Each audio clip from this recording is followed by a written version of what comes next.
I really don't have many idol. That's my father, that's my mom, that's me.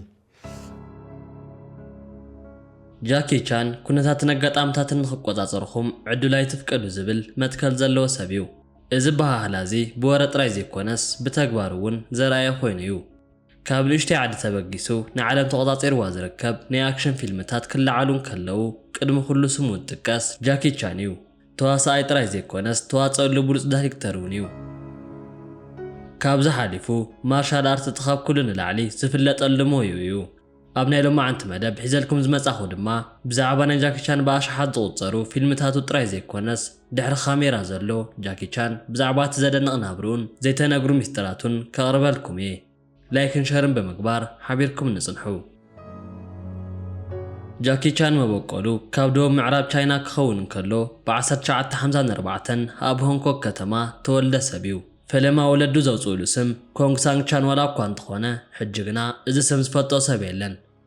ናይ ብዙሓት ሙያታት ዋና ዝኾነ ጃኪ ቻን ናብ ፊልም ኢንዱስትሪ ቅድሚ ምእታው ኣብ ቻይና ፔንግ ኦፔራ ዝተባህለ ናይ ድራማ ቤት ትምህርቱ ተኸታቲሉ እዩ ምስ ናይ ተዋስኦ ትምህርቱ ጎና ጎኒ ድማ ናይ አክሮባቲክስን ማርሻል አርትን ስልጠናታት ወሲዱ እዩ ጃኪ ቻን ኣብ 1960 ናብ ተዋስኦ ተጸንበረ ሰብ ኮይኑ ብ1962 ድማ ቢግ ኤንድ ሊትል ዎንግ ቲምባር ኣብ ዝብል ፊልም ተዋሲኡ እዩ ጃኪ ቻን ተፈታውነት ተረኸበሉ ቀዳማይ ስርሑ ግና ናይ አክሽን ኮሜዲን ትሕዝቶ ዘለዎ ስኔክ ኢን ዘ ኢግልስ ሻዶው ተባህለ ናይ ፊልም ስራሕ እዩ ቀጥሉ ድማ ፖሊስ ስቶሪ ዝብል ፊልም ብ1985 ኣብ ሆንግ ኮንግ ከተማ ተሰርሐ ኮይኑ ጃኪ ቻን ቀንዲ ገጸ ባህሪ ብምውካል ከምኡውን ናይቲ ፊልም ዳይሬክተር ብምዃን ተሳቲፉ እዩ ካልእ ጃኪ ቻን ተፈታውነት ዘምጻኣሉ ፊልም ድማ ድራንከን ማስተር ተባህለ ፊልም ኮይኑ ከመቆጣጠር አውሮፓ ብ1978 ናይ ማርሻል አርት ስልጠና ብምውሳድ ኣብቲ ፊልም ውሽጢ ዘለው ቃልስታትን ፈተነታትን አጉሊሁ ዘርኢ ታሪኽ ክሕዝ ገይርዎ እዩ ናይቲ ፊልም ካልኣይ ክፋል ድማ ድሕሪ ተወሰኑ ዓመታት ድራንከን ማስተር ብዝብል ኣርእስቲ ንተዓዘብቲ በፂሑ እዩ ራሽ ሃወር ተባህለ ፊልም ድማ ብብዙሓት ዝዝከርን ዝፍቶን ፊልም ኮይኑ እዚ ፊልም እዚ ተኸታታሊ ናይ ኮሜዲ ትሕዝቶ ዘለዎ ኮይኑ ጃኪ ቻንን ክሪስ ታንከርን ብመሪሕነት ተዋስኡሉ ፊልም እዩ ኣብ ቻይና ካብ ዝርከቡ ተዋሳእቲ ቁጥሪ 1 ዝኾነ ከምኡውን ኣብ ዓለምና ድማ ካብቶም ቀዳሞት ተዋሳእቲ ስሙ ቅድሚ ኩሉ ዝለዓል ጃኪ ቻን ካብ ሃገሩ ቻይና ሓሊፉ ንናይ ሆሊውድ ዓለም እውን ተቆጻጺርዎ እዩ ጃኪ ኣብ ሆሊውድ ፊልም ኢንዱስትሪ ልዑል ተፈላጥነትን ዝተፈላለዩ ሽልማትን ተበርከተሉ ብሉጽ ተዋሳኢ እዩ ካብ አክሽን ፊልም ኢንዱስትሪ ሓሊፉ ኣብ ዝተፈላለዩ ናይ ካርቶን ፊልምታትን ቪድዮ ጸዋታታትን ካብ ተዋስኦ ክሳብ ዳይሬክቲንግ ተሳቲፉ እዩ ፎርብስ መጽሔት ኣብ ዓለም ፍሉጣት ዝኾኑን ተጸገሙ ሰባትን ካብ ዝሕግዙ 10 ሰባት ውሽጢ ጃኪ ቻን ሓደ ከም ዝኾነ ሓቢሩ እዩ ብዛዕባ ጃኪ ቻን ብቕዓት ብዙሓት ምስክርነት ክህቡ ከለው ናይ ፊልም ኪኢላ ዝኾነ አንድሪው ዊልስ ጃኪ ቻን ኣብ ዓለም ብጣዕሚ ፍሉጥ ናይ ፊልም ተዋሳኢ ምዃኑ መስኪሩሉ እዩ ብ2015 እቲ ሃብቱ $350 ሚልዮን መብጽሑን ብ2016 ድማ ኣብ ዓለም ካልኣይ ዝለዓለ ተኸፋል ተዋሳኣይ ከም ዝነበረን ብተወሳኺ ድማ ጃኪ ቻን ካብ 2013 ጀሚሩ ናይ ቻይና ኮሚኒስት ፓርቲ ወይ እውን ሲስቲ ፖለቲከኛ ኮይኑ ንኽልተ ግዜያት ናይ ቻይና ህዝብታት ፖለቲካዊ ኣመኻሪ ኮንፈረንስ ተወካል ብምዃን ኣገልጊሉ እዩ ናይ ኦስካር ተሸላሚ ዝነበረ እዚ ሰብ ብታሪኽ ቻይና ኦስካር ተዓወተ ቀዳማይ ቻይናዊ ተዋሳኢ ኮይኑ ተጻሒፉ እዩ ሃብትታቱ እውን ምንባር ከምዚ ብዘብል መገዲ ኣዝዩ ሕንቆቕ ዝኾነ ህይወት ንኽነብር ኣኽኢልዎ እዩ ኣብ ሎስ ኤንጀለስ ቤቨር ሂልስ ዝርከብ መበቆል ገዙ ኣብ 30,000 ጫማ ዝዓረፈ ገጅፍ ቪላ ብፈረንሳይ ኣርክቴክታት ብዘደንቕ መልክዑ ተሰርሐ መንበር ገዛ እዩ ኣብ 1986 ተሰርሐ ዘመናዊ ቪላ ኣብ ቀረባ ግዜ ድማ ሙሉእ ጽገና ተገይሩሉ ዝነበረ ኮይኑ ካብ ውሽጢ ፊኒሺንጉ ክሳብ ፈርኒቸራቱ ኩሎም ናይቲ እዋን ናይ መወዳእታ ናይ ቴክኖሎጂ ውፅኢታት ከም ዝነበሩ ይሕበር እዩ 5 ምቹዋት መደቀሲ ክፍልታት ዘማልአ እውን እዩ ካብ ገዙ ወጻኢ ድማ ኣዝዩ ዝማርኽን ፈረስ ዘጋልብን ካንሸሎ ምስ ግዙፍ ናይ መሐንበሲ ቃላይ ዝርከቦ ኮይኑ ናይቲ ገዛ ዋጋ ድማ ልዕሊ $12 ሚልዮን ከም ዘውፅእ መረዳእታታት ወፂኦም እዮም ጃኪ ቻን ኣብ ሪል ስቴት ኢንቨስትመንት ልዑል ባህጊ ዘለዎን ኣዋጻኢነቱ እውን ተረድኦ ሰብ እዩ ቀዲምና ካብ ጠቐስናዮ ገጅፍ ቪላ ብተወሳኺ ክልተ ዘገርሙ ኣፓርትመንታት ኣብ ትውልድ ዓዱ ሆንግ ኮንግ ዓዲጉ እዩ እዚኦም ኣፓርትመንታት $14 ሚልዮን ከም ዘውፅኡ ዝግመት ኮይኑ ኣብ ኪንስላንድ ኣውስትራልያ ድማ ኣብ ገማግም ባሕሪ ጽቡቕ ገዛ ከም ዝገዝአ ይሕበር እዩ ብዛዕባ ዝገዛ ሙሉእ መረዳእታ ምርካብ ኣጸጋሚ ዋላ እኳ እንተኾነ ኣብ ገማግም ባሕሪ ምስ ዝርከቡ ኣባይቲ ክነጻጸር እንከሎ ካብ $3 ሚልዮን ንላዕሊ የውፅእ ዝብል ግምታት ተዋሂብዎ እዩ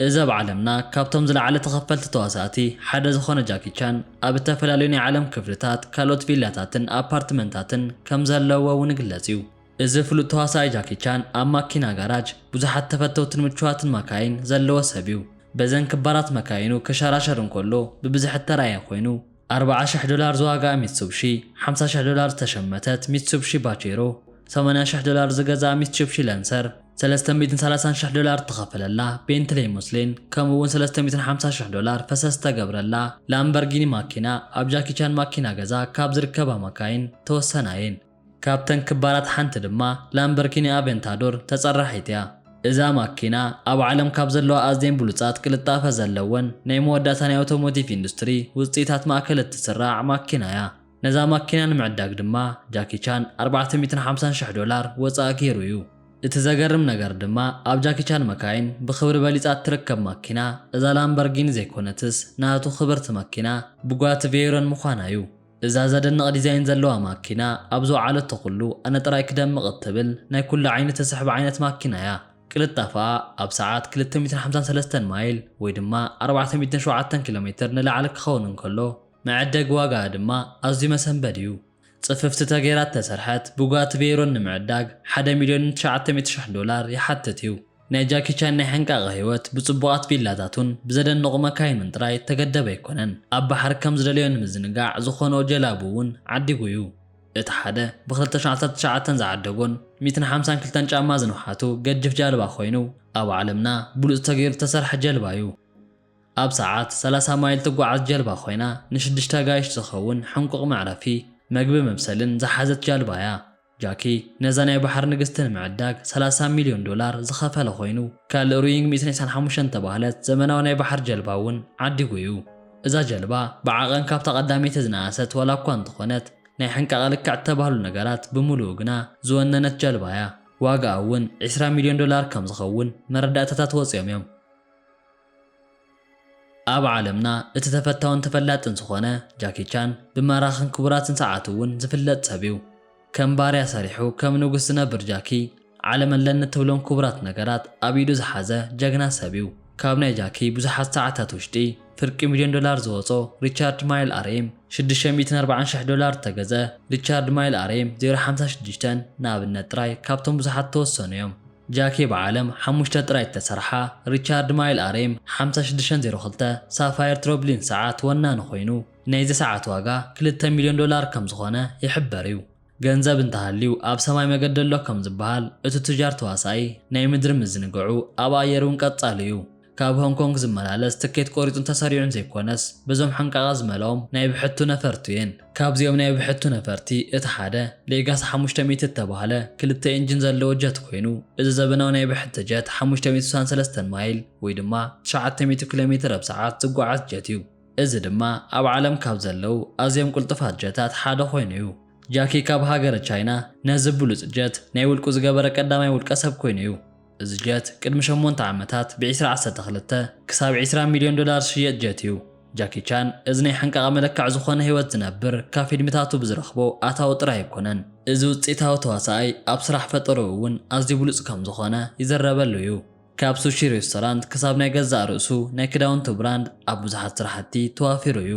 ጃኪ ቻን ቲያትር ኢንተርናሽናል ተባህለን ኣብ ቻይና ፊልም ብምርኣይ ተፈታዊ ዝኾነ ናይ ሲነማ ብራንድ እውን ኣለዎ እዩ ብሽሙ ናይ ፊልም ፕሮዳክሽን ከፊቱ ካብ 10 ንላዕሊ ናይ ባዕሉ ፊልምታቱን ሰሪሑ እዩ ኣብ ናይ ሙዚቃ ዓውዲ እውን ልዕሊ 20 ኣልበማት ብምሕታም ጽቡቕ ገንዘብ ዝረኸበ ብሉጽ ሰብ እዩ ተጸገሙ ሰባት ኣብ ምሕጋዝ እውን ተመስገነ ኮይኑ እዩ ካብ 1988 ጀሚሩ ናይ ባዕሉ ናይ ገብረ ሰናይ ትካል ከፊቱ ንብዙሓት ኣብ ናይ ጭንቂ ሰዓቶም በፂሕሎም እዩ ጃኪ ካብ ፊልምታቱን ቢዝነሳቱን ዝኣከቦ ሃብቲ $400 ሚልዮን ከም ዝኾነ ይግመት እዩ ሞዳብ ዝመደም ዘለኩም ሪቶ ኣብ ናይ ኮመንት ቦታ ግደፉለይ እናበልኩ ላይክን ሸርን ብምባል ናብ ኩሉ ንክባጻሕ ደገፍኩም ኣይፈለየን ክብል ፈቱ